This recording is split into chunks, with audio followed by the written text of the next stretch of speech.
তুমি স্বাধীনতা যোদ্ধা, তোমার কাছে তোমার পাশে থাকা এটা আমাদের জন্য গৌরবের এবং প্রশান্তি। ঠিক আছে, এটা একটু রাখো তোমার হাতে, খাইও, তোমার মনে যা ভালো লাগে। আর এখন তো চিকিৎসা তো হচ্ছে ভালো, এগুলা লাগে বাবা, এগুলা লাগে। আমাদের দেশের জন্য কিছু করতে আমাদের কোনো কিছু লাগবে না, আমাদের কোনো কিছু না, আমাদের অল্প কিছু জমি আছে, আমরা ওটা বিক্রি করে আমরা ট্রিটমেন্ট নিতে হবে। মাশাআল্লাহ, তোমার এই মনোবলের জন্য আরেকবার আল্লাহ শুকরিয়া।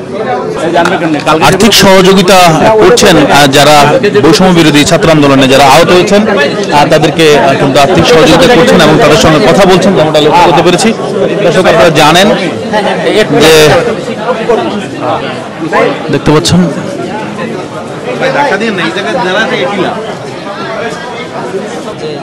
এখন যে পায়ে ব্যথা পাইলে তোমার কষ্ট হয় না? কষ্ট তো হবে, দেশের জন্য কষ্ট হবে।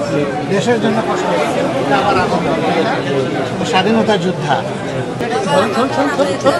এটাই ঘটনা করছিল। হ্যাঁ, মিরপুর 10-এ গুলি লাগছে।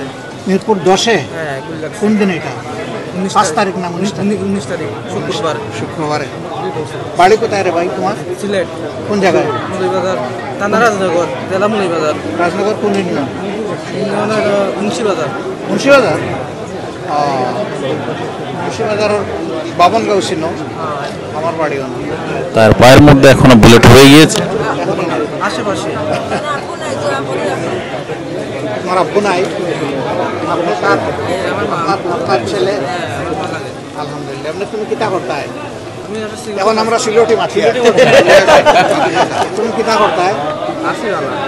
না, এমনি কি কাজ করতায়? লেখাপড়া না, সিকিউরিটির কাজ।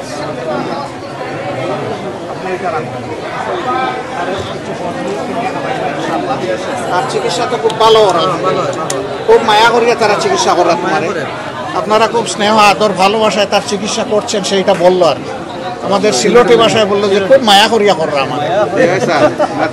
ফিয়ামানিল্লাহ, ফিয়ামানিল্লাহ। আসসালামু আলাইকুম। ওয়ালাইকুম আসসালাম।